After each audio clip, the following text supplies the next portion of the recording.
Y R choose mental பீ plant, அதாவது வந்து mental ஏன் அந்த பட்டாணி செடியை தேர்ந்தெடுத்தார் அப்படின்னு பார்த்தீங்கன்னா, ஃபஸ்ட்டு வந்து பார்த்தீங்கன்னா பைசெக்ஷுவல், கிராஸ் பாலினேஷன், செல்ஃப் பாலினேஷனில் இன்வால்வ் ஆகக்கூடியது. அதுக்கப்புறம் வந்து ஷார்ட் லைஃபு, அதனால் மெயின்டைன் பண்ண முடியும். அப்புறம் ஃபிசிக்கல் கேரக்டர் வந்து டிஃப்ரெண்ட்டாக இருக்கக்கூடியது. அப்புறம் வந்து பார்த்தோன்னா ஈஸிலி டிஸ்டிங்யூஷ் கான்ட்ராஸ்டிங் ட்ரைட்டு. இந்த முக்கியமாக இருக்கக்கூடிய கேரக்டரிஸ்டிக் ஃபீச்சர்ஸ் எல்லாம் இருக்கிறதால அவைகளை வந்து தேர்ந்தெடுத்தார்.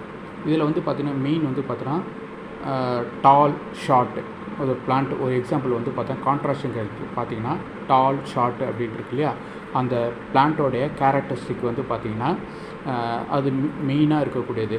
இப்போ வந்து செல்ஃப் பாலினேஷன், கிராஸ் பாலினேஷன் வந்து பார்க்கும்போது வந்து பார்த்திங்கன்னா நீங்கள் டிஃப்ரெண்ட், அதாவது வந்து பார்த்திங்கன்னா அடுத்தடுத்து இதில் வந்து அவருடைய மென்டலில் வந்து பார்த்திங்கன்னா விவரிச்சிருப்பார். இதுதான் வந்து அவர் வந்து மெயினாக அவர் வந்து சூஸ் பண்ணதுக்கு முக்கிய காரணமாக இருக்கிறது இந்த பீ பிளான்ட்டை வந்து தேர்ந்தெடுத்தது. தேங்க்யூ.